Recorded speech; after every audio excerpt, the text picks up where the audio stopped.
Hello, I'm Dr. Nelson Cooke. I live here in the beautiful San Francisco East Bay area, and I'm a retired chemist.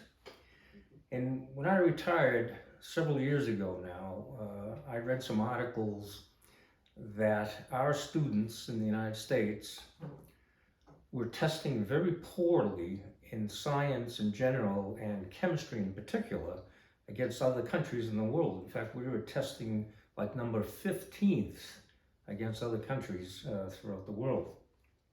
And of course, that was disturbing to me. And as a retired chemist, I decided I wanted to do something about that.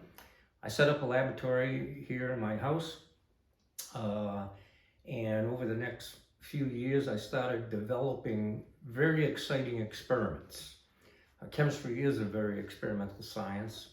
And I developed and optimized for the classroom and also for outside the classroom and the open areas, a bunch of experiments that I could show students how to do that would really captivate their interest and get them excited. And I've been doing that for several years now. I have about 50 experiments that I've optimized, and as a result of the success of this program and encouragement from teachers, parents, students, and my professor, I am now working on videos and writing a book, and hopefully to teach teachers a better way of teaching science and chemistry in the United States. Now, as an example of the kinds of things I do, today I'm going to show you a chemical reaction that's called the iodine oscillating clock reaction. The basis of this experiment is that iodine combines with starch to form what's called a charge transfer complex, and it turns blue.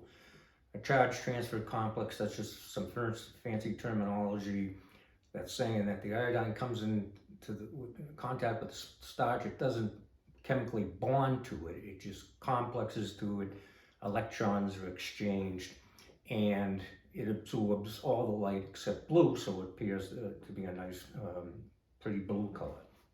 So what we're going to do is we're going to mix three colorless solutions, which I'll show you here in a minute. There's three solutions. Hydrogen peroxide, this is strong hydrogen peroxide, 12%, not the kind that you have at home. Second solution is a mixture of potassium iodate that's been acidified with sulfuric acid.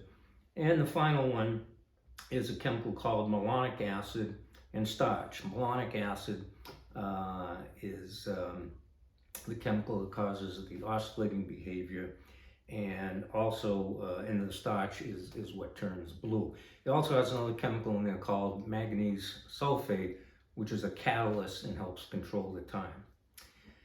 As with doing any chemistry experiment and when working in the lab, safety is always number job one. We always wear the proper personal protective equipment and follow good laboratory practice and safety guidelines. So now, let's do the experiment. I have a magnetic sphere set up here. I'll get that spinning. And now I'll add the three solutions. This is number 3. What we'll notice is the color, when I add all three solutions, the color will first turn an amber color.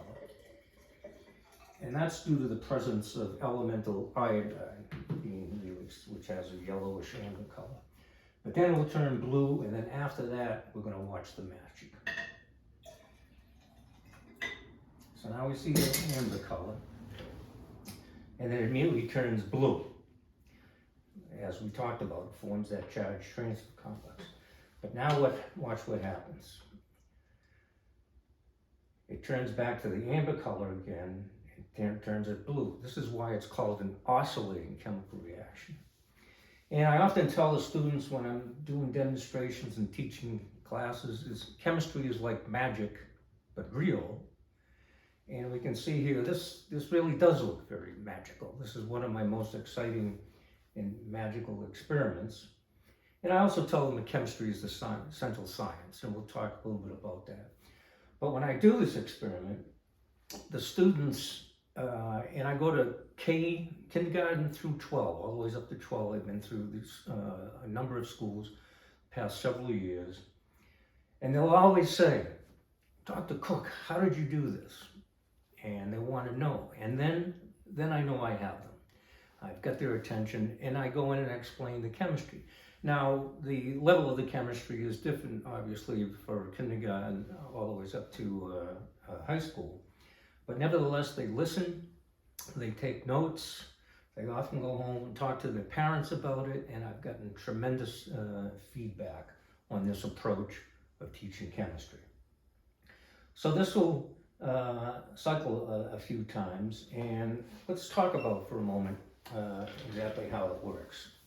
Well, as it turns out, this was first published almost 50 years ago now by two high school teachers in San Francisco by the names of Briggs and Rauscher. And after they discovered this reaction, it took almost 10 years to really work out the chemistry because it's so complicated. And this shows just a brief outline of all the different chemical reactions that are taking place. And so it really is very complicated chemistry. However, the concept is relatively simple.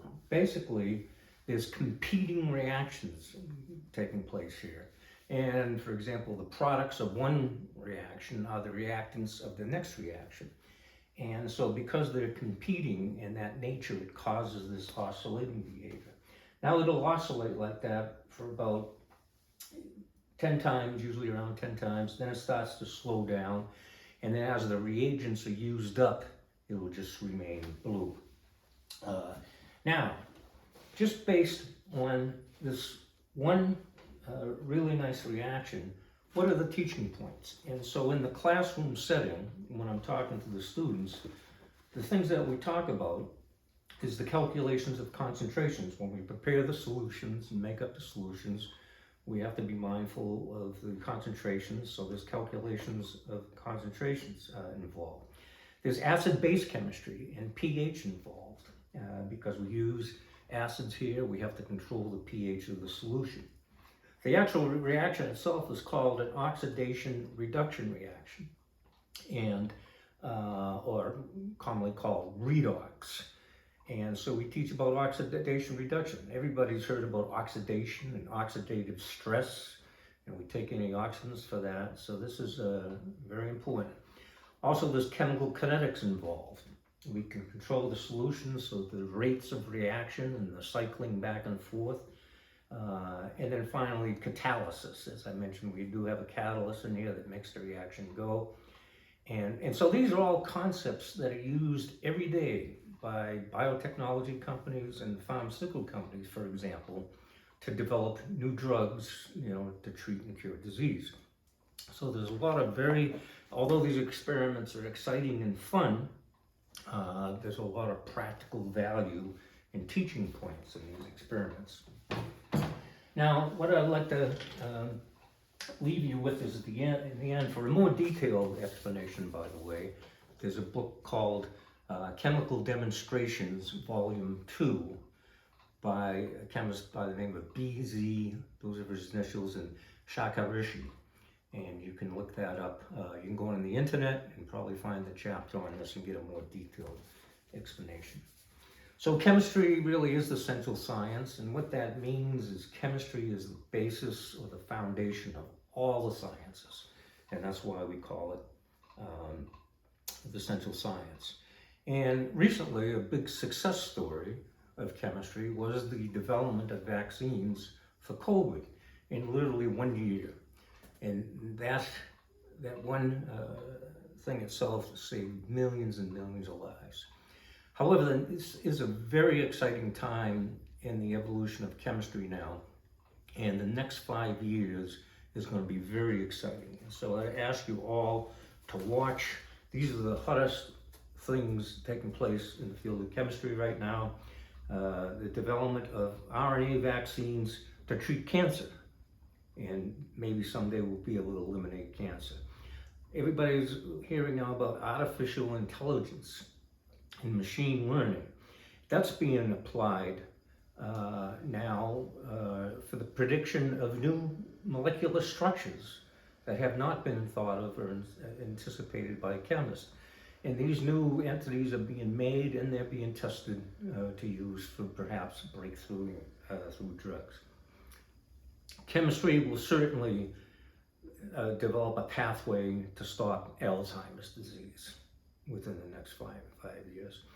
Additionally, in other fields, there's going to be advanced battery technology coming out and more clean energy, sources of clean energy. New fields such as synthetic biology are being explored now very heavily, also to prevent and to treat disease. And then a final one I'll mention is gene editing is taking place now, also to help prevent and treat disease. I hope you enjoyed this video, and I hope you're more excited about chemistry now. And if you have any questions or comments that you would like to make to me, I can be reached at ncooke, N-C-O-O-K-E, at sbcglobal.net. Thank you for your attention.